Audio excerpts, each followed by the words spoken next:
Story zone, তোমার অনুভূতিদের খুঁজে নাও এখানেই। Hello dear listeners and viewers, আমি আলিশা। আপনারা এই মুহূর্তে যে গল্পটি শুনতে চলেছেন, আমি শুধু চেয়েছি তোমায়, যার লেখিকা হলেন সুরাইয়া রাফা। এখানে লেখিকা বলেই দিয়েছেন যে এই গল্পটির শুরুতে একটু বেশি বর্ণনা থাকবে। আপনারা কেউ নিজেদের মনও ক্ষুণ্ণ করবেন না এবং আমাদের সাথেই থাকবেন। আশা করব আপনাদের গল্পটি অবশ্যই ভালো লাগবে। আপনারা এই গল্পটি শুনতে থাকুন, উপভোগ করতে থাকুন এবং আমাদের সাথেই থাকুন। ধন্যবাদ। সুইট ডেমন নাম শুনেছিস কখনো?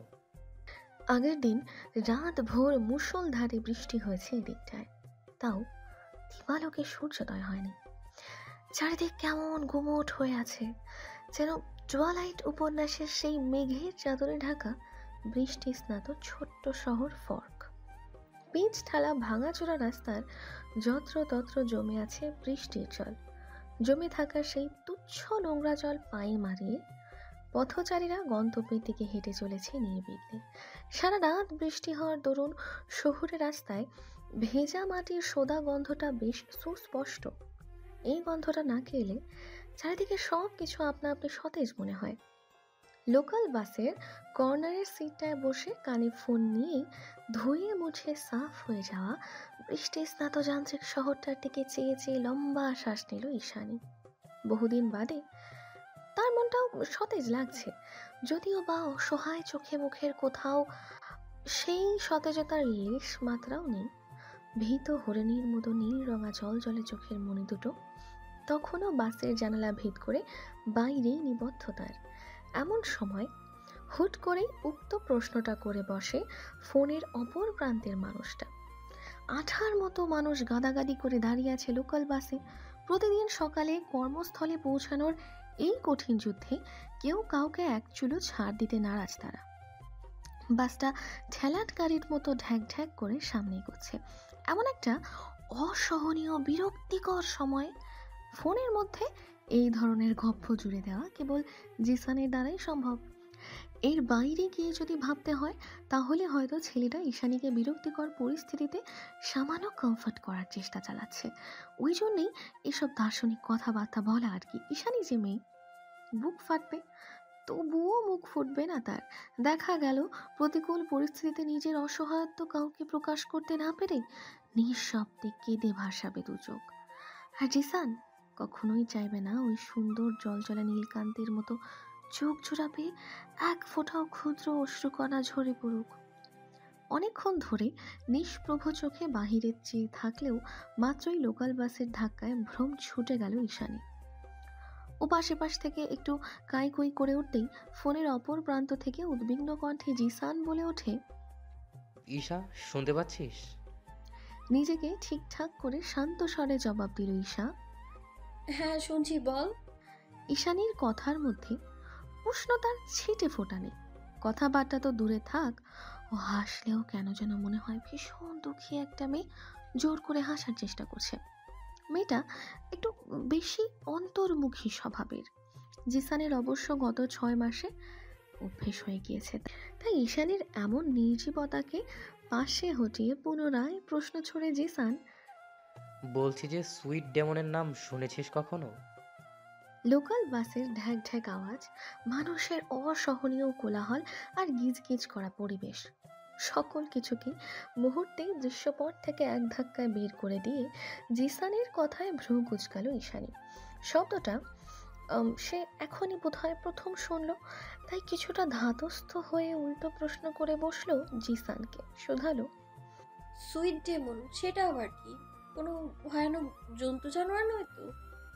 ঈশানীর বোকা বোকা কথায় নিঃশব্দে হাসলো জিসান। মেয়েটা একটু বেশি সরল, অথচ ভাবখানা এমন দেখায় যেন সে সব কিছু জেনে বসে আছে।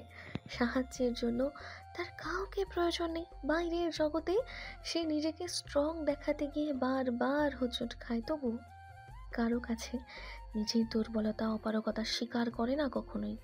পাছে না আবার মানুষ ধরে ফেলে সে আসলে কঠোর নয়, বরং দুর্বল আর অন্তর্মুখী একটা মেয়ে। কারোর সাথে চোখে চোখ রেখে কথা বলার সাহস ওর ছোট্ট কলিজাতে নেই, কিন্তু জিসান তো সুকৌশলী আর বুদ্ধিমান। ঈশানীর কোল্ডনেস আর দুর্বলতা বের করে ফেলতে খুব বেশি সময় লাগেনি তার। সে যাই হোক, আপাতত ওইসব চিন্তা না করে ঈশানীর প্রশ্নের জবাব দিল জিসান। মৃদু হেসে বলল, আরে না, এরা কোনো জন্তু জানোয়ার কিংবা আলাদা কোনো প্রাণী নয়। এরা আমাদের মতোই মানুষ। আমাদের আশেপাশেই তাদের অবস্থান। তারা খুব করে মানুষকে ম্যানিপুলেট আর আকর্ষিত করতে পারে, কিন্তু দিন শেষে তাদের আসল রূপ হয় ডেমনের মতোই ভয়ানক আর কুৎসিত। জিসানের কথা শেষ হতে না হতেই বাস এসে থামলো চাঁদের হাসি সাইনবোর্ড টাঙানো ক্যাফেটার ঠিক সামনে। মানুষের ঠেলাঠেলি সহ্য করে বাস থেকে নেমে যেতে যেতে ঈশা বলল, তোর ডাবল মিনিং কথার মানে আমি বুঝি না জিসান। আমাকে এইসব বলে লাভও নেই, কারণ আমার জীবনে এইসব সুইট ডেমন টেমন এগুলো আসার কোনো সম্ভাবনাই নেই। কি করে বুঝলি সম্ভাবনা নেই? কথা বলতে বলতেই বাস থেকে নেমে রাস্তার ফুটপাতে দাঁড়িয়ে পড়ল নিশা। ফুটপাতে দাঁড়িয়ে রাস্তার অপর পাশে ফুটন্ত তাজা ফুলের ইনডোর প্ল্যান্ট আর চাঁদের ডেকোরেশন দিয়ে সাজানো অত্যাধুনিক ক্যাফেটার দিকে দৃষ্টিপাত করে সে। ঠিক সেখানে ক্যাফের সামনে কানে ইয়ারপড লাগিয়ে পকেটে হাত গুজে শটান দাঁড়িয়ে আছে জিসান। ওদের মাঝে প্রশস্ত হাইওয়ে রাস্তা। প্রতি সেকেন্ড অন্তর অন্তর সেখান দিয়ে চলাচল করে অসংখ্য দূরপাল্লার গাড়ি ঘোড়া, আর বরাবরই গাড়ি যাতায়াতের ফলে বাতাসের ঝটকা এলোমেলো হয়ে যায় ঈশানের জামা কাপড় চুল সব কিছু। তবুও কেন যেন বেশ ভালো লাগছে এই দমকা হওয়া। সূর্যের তেজ নেই, মেঘের চাদরে ঢেকে আছে পুরো আকাশ, হয়তো তাই জন্য। অন্যান্য সময় হলে হয়তো জিসানের আগ বাড়িয়ে করা প্রশ্নের কোনোরূপ উত্তরই দিত না ঈশা, কিন্তু এখন দিল। একটা দীর্ঘশ্বাস ছেড়ে শুকনো মুখে ঈশা জানালো, কারণ আমার পরিচিতদের খাতা শূন্য প্রায়। এই জীবনে হাতে গোনা কয়েকজন মানুষ ছাড়া পুরো দুনিয়াটাই আমার কাছে অচেনা জিসান। আর না তো আমি আগ বাড়িয়ে চিনতে চাই কাউকে, কারণ আমার মনে হয় মানুষকে যত চিনতে যাব তত জটিল হবে পৃথিবী। জীবনের সমীকরণ দ্বিগুণ পোক্ত হয়ে উঠবে। আমি গণিতে ভীষণ কাঁচা। জীবনের এত ধারালো সমীকরণ মেলানোর ধৈর্য আমার নেই। তার চেয়ে বরং নিজের জগতে একা থাকাটাই সবচেয়ে শ্রেয়।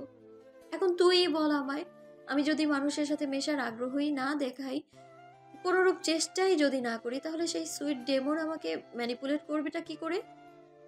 ঈশানের এত এত যুক্তির নিচে চাপা পড়ে মিশে গেল জিসানের দার্শনিক চিন্তাধারা, যার দরুন ও টপিকটা বদলে ফেলল তৎক্ষণাৎ। কথা ঘুরিয়ে শুধালো, রাস্তা পার হতে পারবি নাকি আমি এগিয়ে আসবো? জিসানের এই ধরনের গার্জিয়ানের মতো করে অধিকার দেখিয়ে বলা কথাবার্তা মোটেও পছন্দ নয় ঈশার। ওকে কেউ দুর্বল ভাবছে, ওর ভেতরের সত্তাটাকে টেনে হিঁচড়ে বের করতে চাইছে। এই বিষয়গুলো ভাবলেই মস্তিষ্কের পারতে পারতে আন্দোলন করে ওঠে এক অন্য ঈশানী, যে অনেকটা রাগী আর কঠোর মনোভাবের মেয়ে।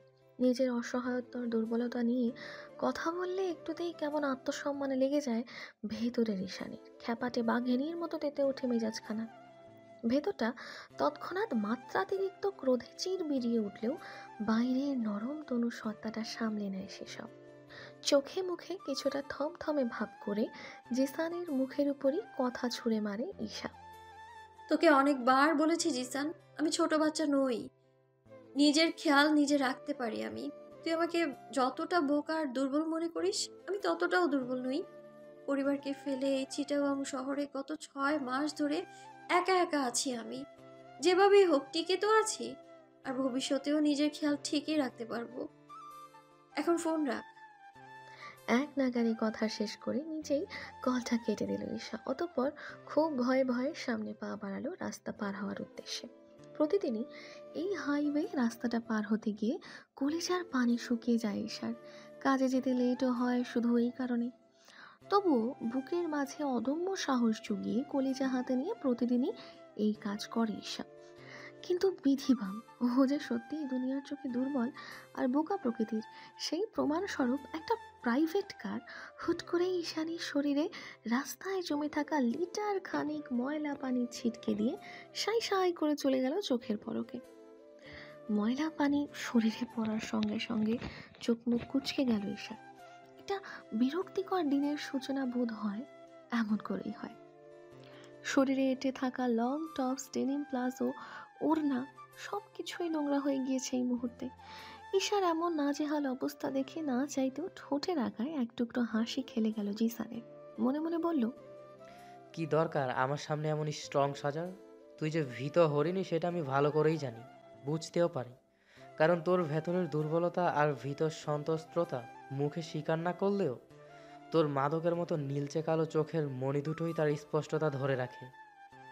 ক্যাফেতে ফিরে ওয়াশরুমে ঢুকে হাত মুখ আর জামাটা কোনো মতে পরিষ্কার করে বেরিয়ে এসে খাকি কাপড়ের অ্যাপ্রানটা গলায় ঝুলিয়ে কোমরের পেছন থেকে বেঁধে নিল ঈশা।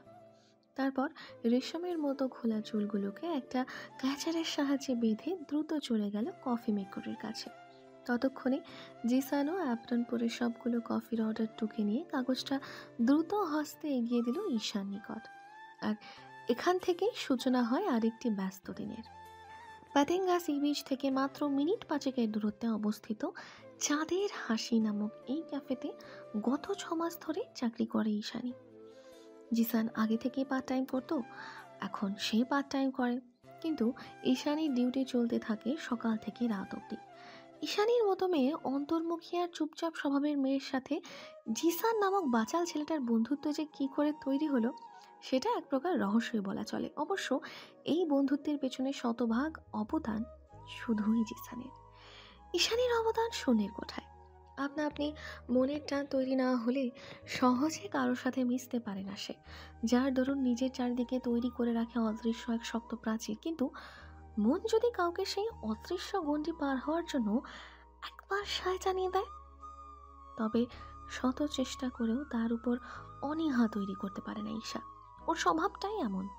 ভেতরের সত্তাটা কখন যে কার জন্য কোমল হয়ে খোলস ছাড়িয়ে এক নিমেষে বেরিয়ে আসে তা নিজেও খুব একটা ঠাহর করতে পারে না ঈশানী। প্রথম দিকে সেই অদৃশ্য গণ্ডিতে বাধা প্রাপ্ত হয়ে জিসানও ধারে কাছে ঘেঁষতে পারেনি ওর। জিসান জানে না ঈশানীর এমন অন্তর্মুখী আর ভীত হওয়ার কারণ, তবে এই স্বভাবের কারণে যে মেয়েটা সবার অপছন্দের তালিকার শীর্ষে সেটা সে ভালো মতোই বুঝতে পারে। তবে আশ্চর্যের ব্যাপার হলো, এত এত মানুষের অপছন্দের শীর্ষ ব্যক্তিটি হয়েও ঈশানীর কিছুতেই যায় আসে না খুব একটা। কিন্তু এত কিছুকে ছাপিয়ে সবার অপছন্দকে গ্রাহ্য না করে জিসান ঠিকই সেই অদৃশ্য গণ্ডি পার হয়ে দূরত্ব ঘুচিয়েছিল নীল চোখের এই অদ্ভুত মেয়েটার সঙ্গে। ভেতরে ভেতরে নরম স্বভাবের ভীত মেয়েটাকে বিভিন্ন পরিস্থিতিতে বিভিন্ন কাজে সাহায্য করা থেকে শুরু করে সব সময় ছায়ার মতো ওর পাশে থেকে ঈশানীকে নিজের কাঠিন্যতার খোলস থেকে বের করে বন্ধুত্বের কোঠায় নিয়ে আসা এতটাও সহজ ছিল না জিসানের জন্য। যদিও এখনো অনেকটা রহস্য ভেদ করা বাকি পড়ে আছে। তবে ঈশা যে জিসানকে নিজের বন্ধু তালিকায় ঠাঁই দিয়েছে সেটা জিসান উপলব্ধি করতে পারে বেশ ভালো মতোই। ভয়টাও অবশ্য সেখানে। মেয়েটা উপরে উপরে কঠিন হলেও ভেতরে নরম কাদা মাটি, মনটা একদম সরল। এই রহস্যময় নিষ্ঠুর পৃথিবীতে তার একা চলতে গিয়ে যদি সত্যি মুখোশের আড়ালে থাকা সুইট ডেমন নামে কোনো কুৎসিত শয়তানের পাল্লায় পড়ে নিজের সর্বস্ব হারিয়ে ফেলে ঈশা, তখন কি হবে? শুধুমাত্র এই একটা বিষয় নিয়ে ভয় হয় জিসানের, বড্ড ভয়। ট্যুরিস্ট এরিয়ার পাশে অবস্থিত হওয়াতে চাঁদের হাসি নামক ক্যাফের কাস্টমারের অভাব হয় না কোনো কালই। তবুও যদি প্রশংসা করে বলতে হয় তো গত 6 মাসে এই ক্যাফের কাস্টমারের সংখ্যা গুনে গুনে দ্বিগুণ বৃদ্ধি পেয়েছে। মালিকের ব্যবসা লালে লাল। অবশ্য এমনটা হওয়ারই কথা। ঈশা মেয়েটা অসাধারণ কফি বানায়। একবার জিসান ঈশাকে বেশ কড়া গলায় জিজ্ঞেস করেছিল, পড়াশোনা তো করিস না, তাহলে ভবিষ্যতে করবিটা কি? ঈশা তখন মৃদু হেসে জবাব দিয়েছিল, আমার তো বিগ প্ল্যান, জয়া আন্টির মতো এরকম একটা কফি হাউস খুলবো, তারপর তোর আমার মতো কয়েকজন তুচ্ছ কর্মচারী রেখে শুয়ে বসে আরামসে লাখ লাখ টাকা কামাবো। পরে আবার নিজেই বলেছিল, হাস্যকর রাইট? প্রত্যুত্তরে জিসান বলেছিল, মোটেই না, আমি আছি তো তোর পাশে। ব্যাস, আগুনে ঘি ঢালার জন্য এটুকুই যথেষ্ট ছিল। জিসানকে যে ঈশার অপছন্দ তেমনটা নয়, কিন্তু তার অতিরিক্ত অধিকারবোধ বরাবরই অন্য কিছুর ইঙ্গিত দেয় ঈশার মস্তিষ্কে, যেটা ঈশার একটুও পছন্দ নয়। সে চায় না নিজের দুর্বলতা দেখিয়ে জিসানের করুণা পেতে, আর না তো বন্ধুত্বের বাইরে গিয়ে জিসানের সঙ্গে অন্য কোনো সম্পর্কে জড়াতে। হ্যালো ডিয়ার লিসেনার্স, আপনারা শুনছেন স্টোরিজ অন প্রেজেন্স ধারাবাহিক পর্ব গল্প। আমাদের সামগ্রিক প্রচেষ্টাকে উৎসাহিত করতে লাইক অ্যান্ড কমেন্ট করতে ভুলবেন না। Thank you. কারণ ঈশার মতে জীবনে চলার পথে সত্যিকারের বন্ধুত্বের বড্ড প্রয়োজন, যা তার জীবনে খুব রেয়ার। তাই গোটা জীবন তল্লাশি করে খুঁজে পাওয়া হাতে গোনা দু একটা বন্ধুকে এভাবে হারাতে চায় না ঈশা। যদিও বা ঈশার বেশ সন্দেহ, যেখানে ওর মতো চুপচাপ একই স্বভাবের মেয়ের সাথে কেউ মিশতেই চায় না, সবাই কোল্ড নয়তো মূর্তি বলে মুখ ফিরিয়ে নেয়, সেখানে জিসান বন্ধুত্ব পাতানোর জন্য একেবারে হাত ধুয়ে লেগেছিল ঈশার পেছনে। ওই জন্যই হয়তো জিসানকে এখনও সেভাবে আপন কিংবা কাছের ভাবতে মনের মাঝে সংশয় কাজ করে ঈশার। তাই তো বন্ধু হয়েও জিসান আর ওর মাঝের মনের দূরত্ব অসীম। জিসান অবশ্য এটা মনে করে না। জিসানের মতে ঈশা তার বন্ধু, তার মানে তার উপর তার অনেকটা অধিকার বোধ রয়েছে। দুপুরের দিকে লাঞ্চ ব্রেক শেষ হতেই ঈশা যখন নতুন উদ্যমে কফি বানাতে শুরু করে, ঠিক তখনই জিসান এসে জানায় ক্যাফের মালকিন জয়া আন্টি এসেছেন। জিসানের মুখে কথাটা শুনে বেশ খুশি হলো ঈশা। জয়া আন্টির সঙ্গে কী দরকারি কথা আছে বলে জিসানকে কফি মেকারের সামনে দাঁড় করিয়ে রেখে তাড়াহুড়ো করে সামনে ক্যাশ কাউন্টারের দিকে এগিয়ে যাচ্ছে। জয়া আন্টি তখন মুখের ঢালায় আঙুল ভিজিয়ে টাকা গোনায় খুব মনোযোগী। দেখতে শুনতে ভীষণ সুন্দরী, দুধে আলতা রাঙা ষাটর্থ এই জয়া আন্টি ভারী মিশুক মহিলা। ক্যাফের প্রত্যেকটা কর্মচারীর সঙ্গে তার ভাব গলায় গলায়, অথচ গত 6 মাসে ঈশার সঙ্গে প্রয়োজনের বাইরে একটা কথা হয়নি তার। কি করেই বা হবে, মেয়েটা ভারী চুপচাপ। ক্যাফেতে ঢুকে সারাদিন একটা কথা বলে কিনা সন্দেহ, যার তরুণ জয়া আন্টির খুব একটা পছন্দ নয় ঈশাকে। পছন্দ হওয়ার কথাও নয়। ক্যাফের মতো একটা জায়গায় সুন্দর হাসি দিয়ে মন ভুলানো কথার জোয়ারে কাস্টমারদের মন জয় করতে না পারলে সে আবার কেমন ধারা কর্মচারী। নির্ঘাত মেয়েটার হাতের কফি মারাত্মক সুস্বাদু, নয়তো একে বহু আগেই কাজ থেকে ছাঁটাই করে দিতেন তিনি। সে যাই হোক, আপাতত কিছু বলতে চায় মেয়েটা, সেটাই শোনার পালা। ঈশাকে দেখতে পেয়ে টাকা গোনা বন্ধ করলেন জয়া আন্টি।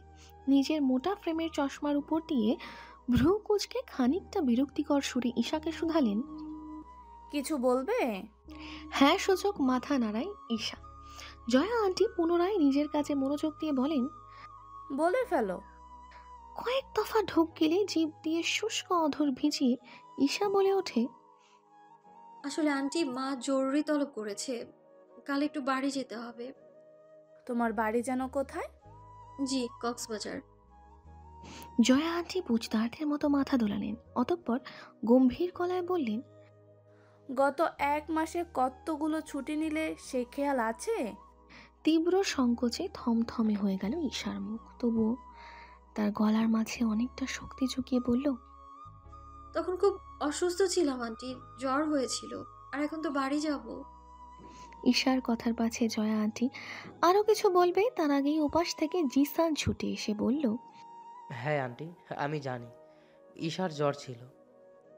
জিসানের কথায় দীর্ঘশ্বাস ছাড়লেন জয়া আন্টি। প্রত্যেকবারই কোনো না কোনো ঝামেলা থেকে এই মেয়েটাকে বাঁচানোর জন্য উঠে পড়ে লাগে জিসান। ব্যাপারটা মোটেই পছন্দ নয় ভদ্রমহিলার, কিন্তু কিছু বলতেও পারেন না তিনি, কারণ জিসান ছেলেটা তার অত্যন্ত স্নেহের। জিসানের আকুতি ভরা মুখের দিকে থেকে চোখ সরিয়ে জয়া আন্টি থমথমে গলায় বললেন, ঠিক আছে, যেতে পারো, তবে জলদি ফিরে এসো। ঈশা মৃদু হেসে ঘাটটা সামান্য কাত করে জানায়, ঠিক আছে আন্টি। কথা শেষ করে ঈশা আর জিসান সেখান থেকে প্রস্থান করলে জিভ দিয়ে আঙুলের ডগা ভিজিয়ে নতুন উদ্যমে টাকা গুনতে আরম্ভ করেন জয়া আন্টি। ঈশা ভেতরে চলে যায়, জিসান তার পেছন পেছন যেতে যেতে শুধালো, হঠাৎ বাড়িতে কেন যাচ্ছিস? হাঁটার গতি থেমে গেল ঈশার। বাড়িতে কেন যাচ্ছে সেটা তো সে নিজেই জানে না। তার মা নামক ব্যক্তিটি জরুরি তলব করেছে তাই যাচ্ছে, এর বাইরে তো কিছুই জানা নেই তার।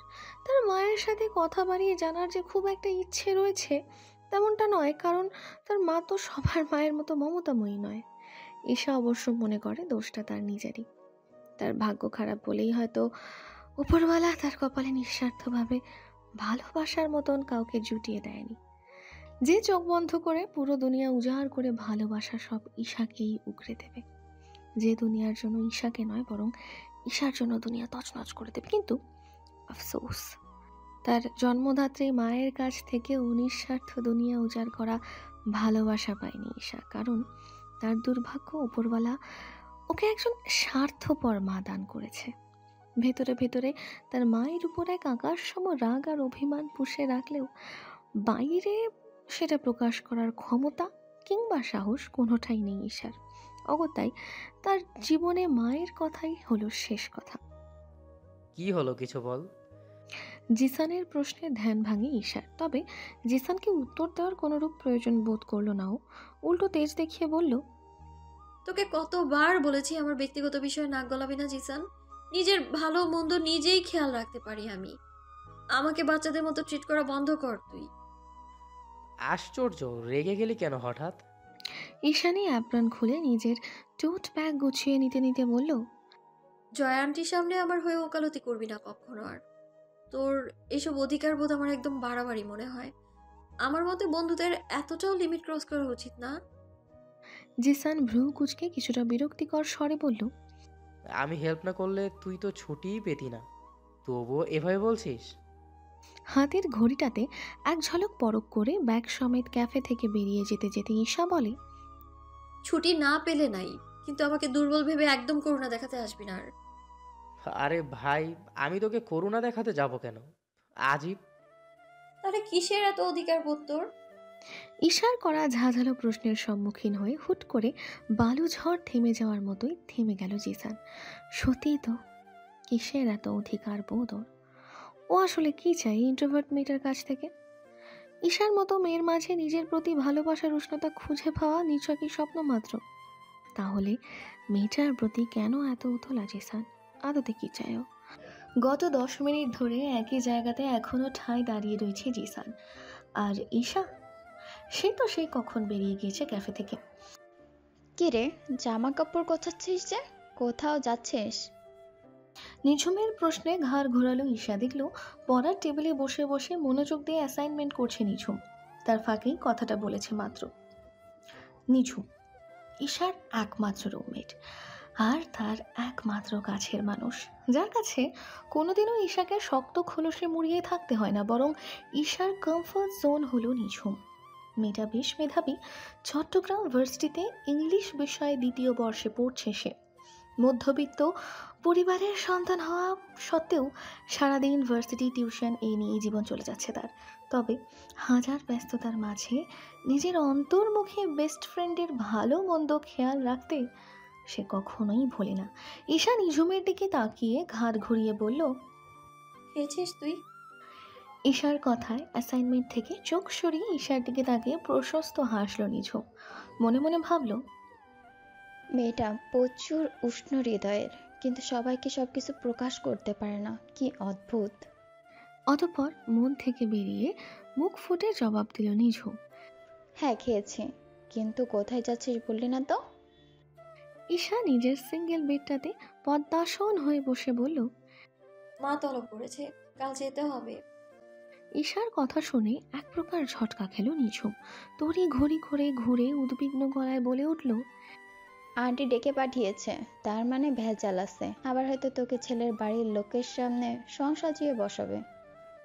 ঈশা মাছি তাড়ানোর মতো করে হাত নাড়িয়ে বলল, ধর চিন্তা নেই, আমার এই অদ্ভুত নীল রঙের চোখের মনি দেখে কেউ আমাকে পছন্দ করবে ভেবেছিস তুই?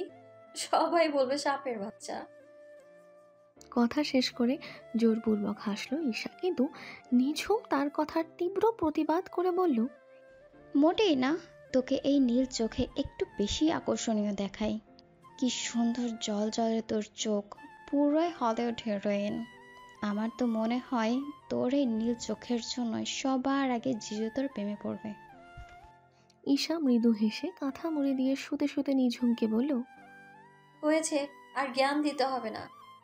আমি ভালো করেই জানি এই চোখ আমার জন্য অভিশাপ। এই চোখ দেখে নাকি আবার কেউ প্রেমে পড়বে। হাস্যকর। তুই একটু বেশিই জানিস। এই চোখ তোর আশীর্বাদ, বলে দিলাম আমি। ঈশানী টেবিল ল্যাম্পটা নিভিয়ে দিয়ে চোখ বুঝতে বুঝতে বলল, আশীর্বাদ নাকি অভিশাপ সেটা তো কালই বোঝা যাবে। তোকে আপডেট জানাবো। এখন প্লিজ ঘুমোতে দে। বাংলার বর্ষপঞ্জিকাতে এখন আষাঢ় মাস চলমান। চারিদিকে বর্ষার ঘন ঘটা, গ্রামগঞ্জ হাওর বাওর সব ডুবে আছে বন্যার পানিতে। সাগরের পানি বানভাসী হয়ে ফুলে ফেপে থই থই করছে বেলাভূমি। শহুরে যান্ত্রিক জীবনে বর্ষার প্রভাব খুব একটা চোখে না পড়লেও গ্রাম কিংবা মফস্বল এলাকাগুলোতে মারাত্মক প্রভাব ফেলে সকলের প্রিয় ঋতু বর্ষা। ঈশানীদের বাড়িটা মফস্বলে, সমুদ্র সৈকত থেকে বেশ অনেকটা কাছে হওয়ায় বাড়ির পিচঢালা সরু রাস্তা আর ঘাস আবৃত ছোট্ট লনেও জল জমে গিয়েছে। চারিদিক কর্দমাক্ত, হয়তো বিকেলের দিকে রোদ উঠলে শুকিয়ে যাবে সব। কিন্তু এই মুহূর্তে সকাল সকাল বাড়িতে ফিরে কাদা মাটি পেরিয়ে ঘর অবধি পৌঁছাতে বেশ বেগ পোহাতে হচ্ছে ঈশানীর। কোনো মতে সালোয়ার ধরে সাবধানে পা টেনে টেনে ঘরের দুয়ারে পা রাখতেই ভেতর থেকে বেরিয়ে আসেন ঈশানীর মা রোকেয়া প্রাচী। এক হাতে সরু লাঠি, তার চোখে মুখে ভীষণ রুষ্টতা, দেখেই বোঝা যাচ্ছে ক্ষেপে আছেন তিনি। ঘরের ভেতর থেকে ঈশানীর ছোট বোন উষার কান্নার আওয়াজ ভেসে আসছে। খানিকক্ষণ আগে যে উষার উপর দিয়েই এক ভয়াবহ টর্নেডো বয়ে গিয়েছে তা আর বুঝতে বাকি নেই ঈশানীর। ঘরের দুয়ারে ঈশানীকে দেখতে পেয়ে হাতের লাঠিটা কয়েক হাত দূরে ছুঁড়ে মেরে ওর দিকে দ্রুত কদমে এগিয়ে আসেন রোকেয়া প্রাচী। ঈশানী তখনও সালোয়ারে ছিটে আসা কাদামাটিগুলো হাতের সাহায্যে ঝাড়াতে ব্যস্ত। ঠিক সেই সময় তার মেয়ের উদ্দেশ্যে ক্ষুব্ধ আওয়াজে কথা ছোড়েন রোকেয়া। এখন আসার সময় হলো? তোকে গত সপ্তাহে বাড়ি আসতে বলিনি? তার মায়ের কথার তোড়ে জামা কাপড়ে হাত চালানো বন্ধ হয়ে গেল ঈশানীর। ও চোখ তুলে তার মায়ের মমতাহীন চোখে তাকিয়ে একটা দীর্ঘশ্বাস ছেড়ে শান্ত সাবলীল গলায় বলল, জয়ান্টি আমাকে বসিয়ে বসিয়ে বেতন দেয় না মা। মাস শেষে যে টাকাটা তোমাকে পাঠাই তার বিনিময়ে আমায় ফুল টাইম ডিউটি করতে হয়। যখন তখন চাইলেই তো আর আসতে পারি না। রোকেয়া প্রাচী স্বল্প শিক্ষিত মহিলা, তবে ঈশানীর মা হিসেবে বয়স তুলনামূলক কম। যদিও বা বৃদ্ধ না হতেই তার সংসারের ভারে বয়সের ছাপ স্পষ্টত হয়েছে চেহারার ভাঁজে। গম রঙা রাজহংসীর মতো গায়ের রং সেই কবেই হারিয়ে গিয়েছে রোদে পুড়ে যাওয়া তামাটে বর্ণের আড়ালে। তবে ঈশানী যেহেতু তরুণী থেকে সবে সবে যুবতী বয়সে পদার্পণ করেছে, তাই এখন রোকেয়া বেগমের বয়সের ভারে হারিয়ে যাওয়া সেই গম রঙা গায়ের রংটাও সর্বাঙ্গে ধারণ করে আছে ঈশানী। মেয়েটা দিনকে দিন সুন্দরী হচ্ছে। ঢলে ঢলে পান পাতার মতো কোমল চেহারা থেকে লাবণ্যতা আর মিষ্টতা যেন উপচে পড়ছে তার। কিন্তু এত সুন্দরী হয়ে তার কি লাভটা হলো? সেই তো সকলের আশা আকাঙ্ক্ষাতে এক বালতি জল ঢেলে দিয়ে পৃথিবীতে জন্মালো অদ্ভুত দেখতে একজোড়া গাঢ় নীল চোখ নিয়ে। কোনো ব্রিটিশ আমেরিকান হলে তাও মানা যেত, কিন্তু সাধারণ এক বাঙালি মধ্যবিত্ত ঘরে জন্মানো মেয়ের চোখের মনে যদি এমন গাঢ় নীল হয়, তাহলে মানুষ তো খিল্লি ওড়াবেই। ছোটবেলা থেকে সাপের বাচ্চা, কালনাগিনী, জিনে ধরা, ভূতে ধরা এসব শুনতে শুনতে বড় হয়ে উঠেছে ঈশানী। শুধু কি তাই, তার চোখের রঙের জন্য জন্ম পরিচয় নিয়ে পর্যন্ত প্রশ্ন তুলতে দ্বিধাবোধ করেনি মহল্লার মানুষ। আর তুলবে নাই বা কেন? ঈশানীর 14 গোষ্ঠীতেও এমন অদ্ভুত গাঢ় নীল চোখের দেখা মেলেনি কোথাও, অথচ মাঝখান থেকে মেয়েটার এমন সর্বনাশ হলো। সর্বনাশ? হ্যাঁ, রোকেয়া প্রাচী তো সেটাই মনে করেন। শুধুমাত্র এই নীল চোখের জন্য ভালো ভালো ঘর থেকে বিয়ের সম্বন্ধ এসেও আবার মুখ ফিরিয়ে নিয়ে চলে যায় তারা, যেন মেয়েটা নিজেই নিজের চোখ দুটোকে ঘষে মেজে নীল বানিয়েছে। সব দোষর। বিয়ে দেওয়া যাচ্ছে না, পাত্রপক্ষরা দেখতে এসেও এভাবে মুখ ফিরিয়ে নিচ্ছে। তো এটা সর্বনাশ নয় তো আর কি? কথাগুলো ভাবতে ভাবতেই মুখের আদলে কাঠিন্যতা ভর করল রোকেয়ার। তিনি মেয়ের পানে তীক্ষ্ণ দৃষ্টি নিক্ষেপ করে বললেন, আমাকে কাজ দেখাচ্ছিস? মাস শেষে বাড়িতে দুটো টাকা দিস বলে মায়ের মুখে মুখে এভাবে তর্ক করছিস? এত বছর ধরে লালন পালন করে এই শিখিয়েছি তোকে আমি। বাঙালি মায়েদের এই এক ইমোশনাল ব্ল্যাকমেইল। ঈশানী এগুলোতে অভ্যস্ত। তার মাতৃত্বের অধিকার খাটিয়ে কি করে কাজ হাসিল করে নিতে হয় সেটা বেশ ভালো করেই জানে তার মা। ব্যাপারটা নতুন কিছু নয়, তাই তার মায়ের হাজারটা অভিযোগ শোনার জন্য ও আর দাঁড়িয়ে রইল না সেখানে, বরং তার মাকে উপেক্ষা করে পা বাড়ালো নিজের রুমে। হ্যালো ডিয়ার লিসেনার্স, আপনারা শুনছেন স্টোরিজ অন প্রেজেন্স ধারাবাহিক পর্ব গল্প। আমাদের সামগ্রিক প্রচেষ্টাকে উৎসাহিত করতে লাইক অ্যান্ড কমেন্ট করতে ভুলবেন না। Thank you.